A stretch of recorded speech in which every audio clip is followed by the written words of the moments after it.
Hey y'all, it's me again. Okay, so I may or may not post this video. If it make it, it make it. I was just sitting here thinking, I'm listening to Marcus Rogers. That's one of the people that I do listen to. Uh, and I was just thinking about, I'm listening to Marcus. I'm sorry, I lost my train of thought. I was listening to Marcus Rogers. And the thoughts came to me about how, wow, I just lost my whole train of thought. Lord help me, Jesus. Bring it back if it's meant. If it's meant, bring it back. I'm trying to think what was it that I was about to say. Okay, I got it. Thank you, Jesus. About being careful about what you allow into your eye gate, what you listen to. And to the part about your eye gate. Now, I would fantasize about what I don't have. Something that I desire, but I don't have it.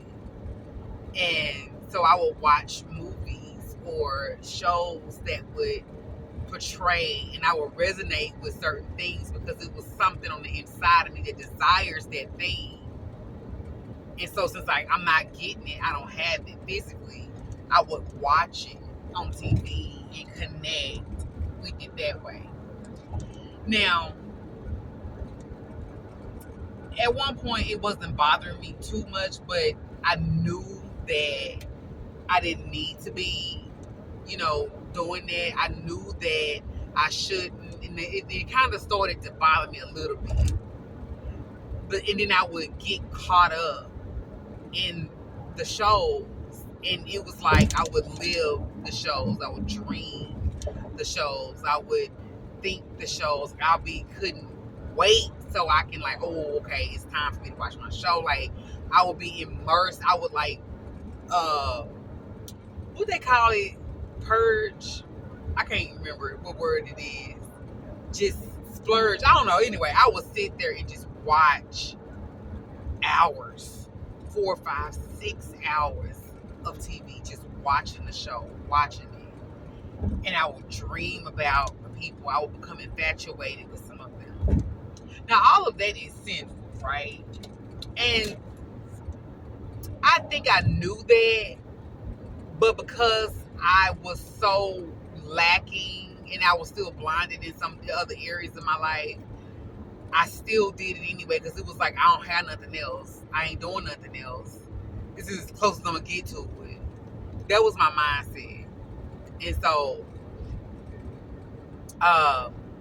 when I realized, I was doing this and I got really caught up with this one particular show, I was like, oh man, this is crazy. I had to really pray. I was like, Lord, please help me get out of this.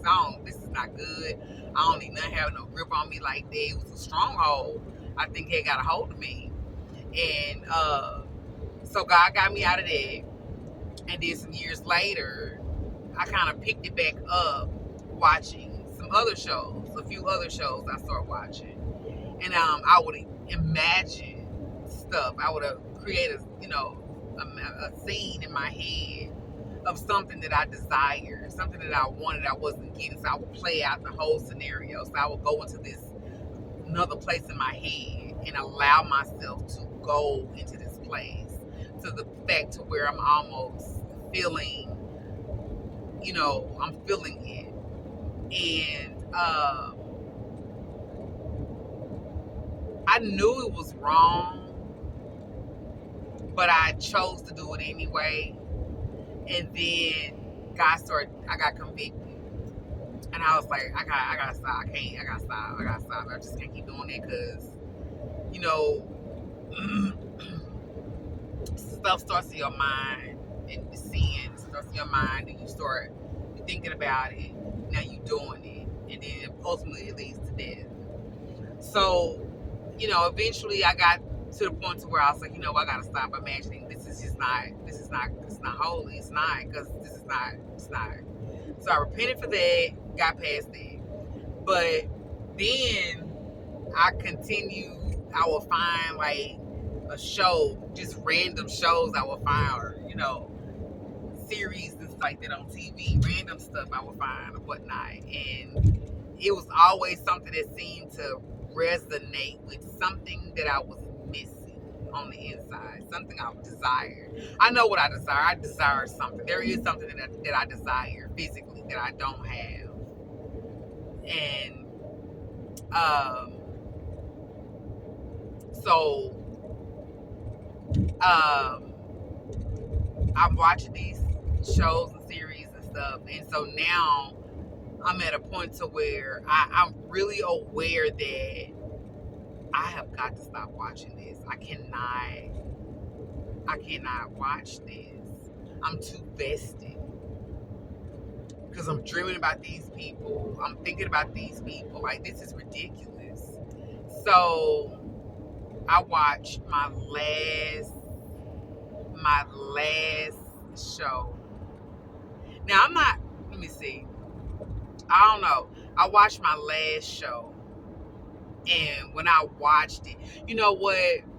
Today, you can't even watch regular TV without all these commercials coming on. Baby, it ain't even Christmas time. They ain't playing around here. They got the lights up over there and everything. They have so much of. It's like you watching porn almost. They have so much of, same sex people doing stuff, heterosexual people doing stuff. It's just so much of perversion on TV today. Even without you watching a sitcom, it's in everything almost, even in the commercials. You got two men, you got two women, and all that stuff constantly. Like, you can hardly even watch it today. That's how it is on TV.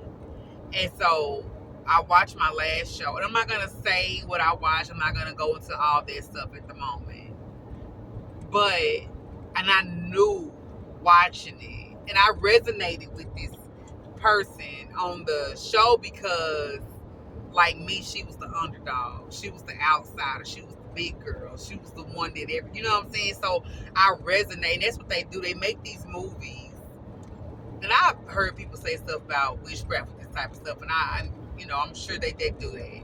But characters that you resonate with, that you resonate with these characters, you have something in common with them, and you connect with that character, because it's just a character, but you connect with that character on that level.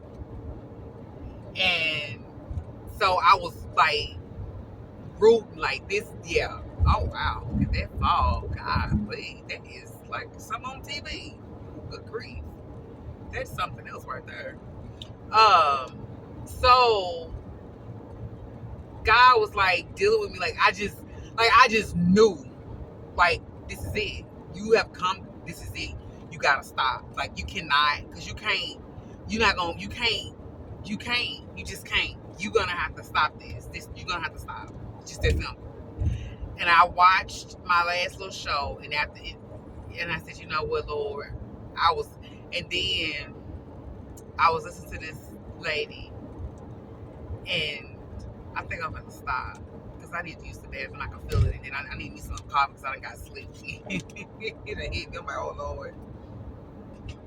I'm drinking water now, but I'm gonna stop. I got 8 miles to go, and I need to use the bathroom anyway. But yeah, so then I said, okay, Lord, I gotta let this go. I made a decision. And I'm not gonna, I don't know if I would watch a few things again, but something shifted. That's all I can say. Something just shifted, and I picked up on it. Something shifted, and I can't watch this stuff anymore, so I'm not watching it. I'm gonna stop because I was thinking about when I get to Shreveport, but I don't think I'm gonna wait that long. I don't even know. 7 o'clock. Let's see.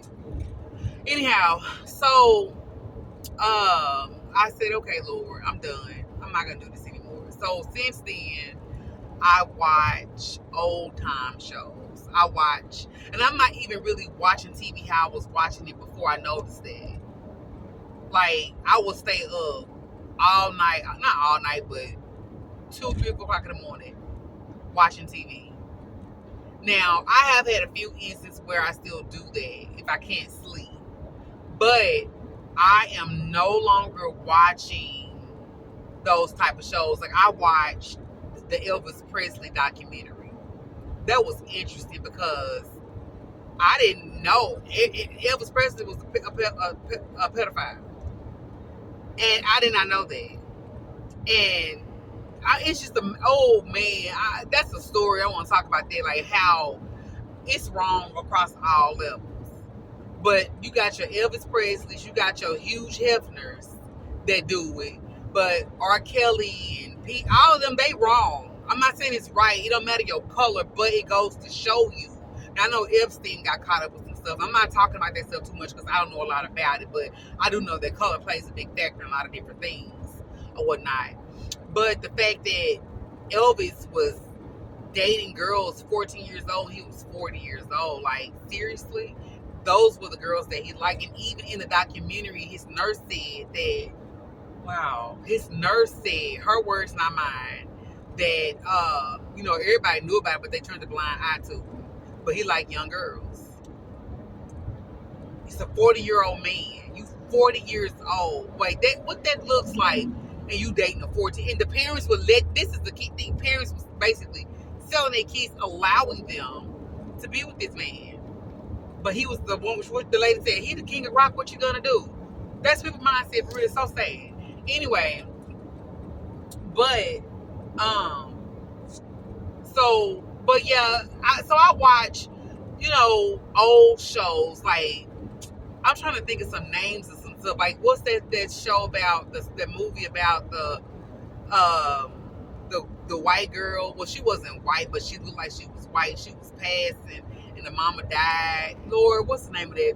It's a good movie, but basically the girl, whole thing. And I was looking at that movie, and I was like, you know what? That has to be hard for her to be. She looked like she white, and a lot of people are like that, especially back in Louisiana, baby. A lot of people are like that. Creole people. I got people in my family, that look like that. I had a cousin. She was so beautiful. She looked like she could be white. I have a cousin now that is like that. Anyway, but the something of life, the definite, what is it called? Something of life. Anyway, Imitation of Life. That's it. So I started watching little stuff like that, like old timey shows. I watched I see the finish one about Elizabeth Taylor, the documentary about Elizabeth Taylor and stuff like that. So I started watching stuff like that, stuff that's not too hard on the eyes, and I'm not like indulging in it, but it's like just for the sake of having something on to kind of glance at something. But anyway, basically, we got to be careful what we allow into our eye game. We got to be mindful of what we are watching. I got to be mindful of I just can't sit up and watch everything anymore. God has put me in this position now, and I just cannot. It is so important. And that movie came out. Is that Love's Not Ready? Y'all ain't ready to stop. Dang. Who is? Am I in Tyler? I ain't in Tyler yet. I don't know where I'm at. But I need to use the bathroom. I really don't want to stop. I'm not gonna stop. Anyway. But yeah, that movie that came out about with Monique and Lee Daniels and all them stuff or whatever. And I heard the ramblings about it, but I could see a piece of something, a few seconds of something, and be like, nope, I can't watch that. I'm not watching that. I'm not going to open up my spirit to that. I'm not going to open up my house to that. I'm not going to open up my eye gate to that. I am standing in the gap for my children, for my husband, for people in my household, for my family. I cannot allow to be knocked off my stool, knocked off my post. I can't. So I have to stand my ground, and I have to be mindful, because if I fall, who's gonna catch them? Now, God, of course, but I know He got me standing in the gap. So 540. I'm finna exit. I think I'm in Tyler. Is this my exit right here? Yeah, I better go, because I don't do this bathroom, y'all.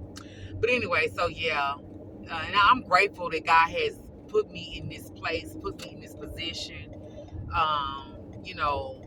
and everything like that. But yeah, I'm gonna get out here. Let's say two. That's the pilot. Where Love? Okay, Love's over there.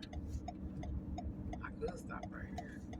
Is this $2.69 for gas? How much that gas is? $2.40. That's a 20 cents difference. But have I been there before? I had. I just gonna come here. I gonna go over here since I'm already right here. I'm on this side of the street.